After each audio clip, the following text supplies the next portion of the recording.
তুমি কোন শহরের মাইয়া গো লাগে উড়া ধুরা আহা, কি মারাত্মক গানটা ছিল। আর আমার কথা মিলল তো, আমি কাল রাত্রেই তোমাদেরকে বলেছিলাম রিয়েল টাইম ভিউজের কথা, এবং এখন রিয়েল টাইম ভিউজ যেটা সেটা কিন্তু তুলে ধরা হয়েছে মেগাস টিমের পক্ষ থেকে। বন্ধুরা, স্বয়ং রায়হান রাফি তিনি কিন্তু অলরেডি 3 ঘন্টা আগে পোস্ট করে দিয়েছেন লাগে উড়াধুরা তুফানের ইউটিউব তোলপাড়।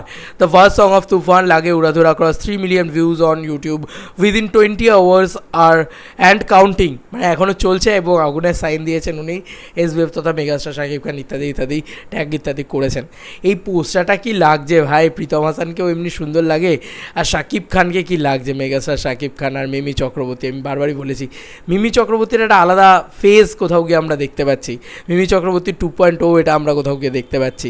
যাই হোক, আরও একটা জিনিস তোমাদেরকে বলি, এখন এই গানটার ভিউজ কিন্তু আরও বেশি, এটা 24 আওয়ার্স হয়ে গিয়েছে গানটা এখন বেরিয়েছে, তাই 1 ঘন্টা আগে কিন্তু already the Shakib Khan universe page কিন্তু দারুণভাবে পোস্ট করে দিয়েছে এক্স্যাক্ট ভিউজ কত এখন 24 মানে 24 ঘন্টায় ইউটিউবে অফিসিয়ালি 3.3 মিলিয়ন ভিউজ অতিক্রম করেছে তুফানের প্রথম গান লাগে উড়াধুরা।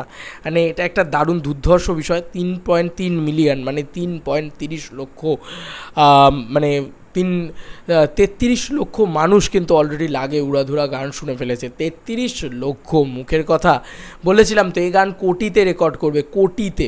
মানে এই গানের রেকর্ড থামবে না, সম্ভব নয়। এখনও বোধহয় ট্রেন্ডিংয়ে রান করছে, মানে ইউটিউব ট্রেন্ডিংয়ে রান করছে, এসবিএফের থেকে ট্রেন্ডিংয়ে রান করছে। আর আমি বাংলাদেশের ট্রেন্ডিংটা তো জানি না, মানে ওই জন্য বুঝতে পারবো না বা বলতে পারবো না।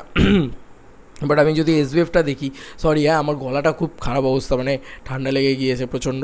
যাই হোক, আমরা যদি উড়াধুরা লাগে উড়াধুরা দেখি, সেখানে 1.7 মিলিয়ন এখনই এসবিএফের ইয়েতে দেখাচ্ছে, এবং এখনও বন্ধুরা নাম্বার 5 অন ট্রেন্ডিং। বন্ধুরা, এখনও নাম্বার 5 অন ট্রেন্ডিং, এটা একটা ভয়ঙ্কর বিষয়। তোমরা দেখো বন্ধুরা, এখনও নাম্বার 5 অন ট্রেন্ডিং, এখানে পরিষ্কার লেখা রয়েছে এখনও number 5 on trending. Oh my god, মানে আমি অবাক হয়ে যাচ্ছি, কি মারাত্মক লেভেলের রেকর্ড। হ্যাঁ, মানে আনবিটেবল রেকর্ড, আনবিটেবল এটাকে বলা যেতে পারে। Yes, this is the unbeatable crazy record বলা যেতে পারে। এবং তার সঙ্গে সঙ্গে বন্ধুরা আরও একটা জিনিস তোমাদেরকে দেখাই, যে চরকিতে এখন কীরকম ভিউজ আছে, মানে একদম রিয়েল টাইম দেখাবো। হ্যাঁ, এখন 7:19 বাজে, এখন চরকিতে 1.9 মিলিয়ন আছে, 1.9 মিলিয়ন 1.7 মিলিয়ন অলরেডি, মানে হিউজ থিঙ্ক। মানে ওদিকে যদি এটাকে যদি 2 মিলিয়ন ধরি, তাহলে 3.7 মিলিয়নের কাছাকাছি, 3.6 মিলিয়নের কাছাকাছি ভিউজ হয়ে গিয়েছে। মানে 3.3 মিলিয়নও না, এখন রিয়েল টাইম ভিউজ তোমরা কি দেখছো 3.6 মিলিয়ন। বলে রাখি, এটা 4 মিলিয়নের প্লাসই ভিউজ হয়ে গিয়েছে ধরে রাখো, এবং এটাও কিন্তু অলরেডি 1.9 মিলিয়নের ইয়েতে রয়েছে, দেখতেই পাচ্ছ তোমরা। এবং এটা কত মানে ইয়েতে রয়েছে, চরকিটা তো বাংলাদেশ মানুষজনেরা বলতে পারবে কীরকম ট্রেন্ডিংয়ে রয়েছে না রয়েছে। এটা কিন্তু হিউজ ক্রেজ, মেগাস্টারের ক্রেজ বলে কথা, মেগাস্টারের গান বলে কথা। এরকম দামামা বাজবে না, এরকম তুফান হবে না, সুনামি হবে না, তাহলে কী করে মেগাস্টারের ছবি। হ্যাঁ, মানে আনবিটেবল জিনিসপত্র হচ্ছে। আমি বারবারই বলেছি যে মেগাস্টারের ছবি, তার সাথে মেগাস্টার শাকিব খান, তার সাথে কিন্তু অবশ্যই রায়হান রাফি, এই দুজনের কম্বিনেশন একসাথে, তার সাথে প্রীতম হাসানের গান, তার সাথে ওরকম ডান্স কোরিওগ্রাফি, ওরকম একটা স্টেজ, মানে সব মিলিয়ে জাস্ট মানে 16 আনা গানের যে ডান্স কোরিওগ্রাফি করেছিল তিনি করছেন আদিল শেখ। তো এরকম কিছুই একটা হতে চলেছিল, আমরা বুঝতেই পেরেছিলাম।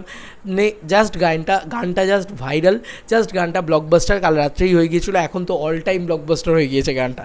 তোমাদের আর কি মতামত এন্টায়ার ভিডিওটাকে নিয়ে জানিও কমেন্ট সেকশনে। চলো বন্ধুরা, নতুন কোনো ভিডিওতে দেখা হবে, বাই।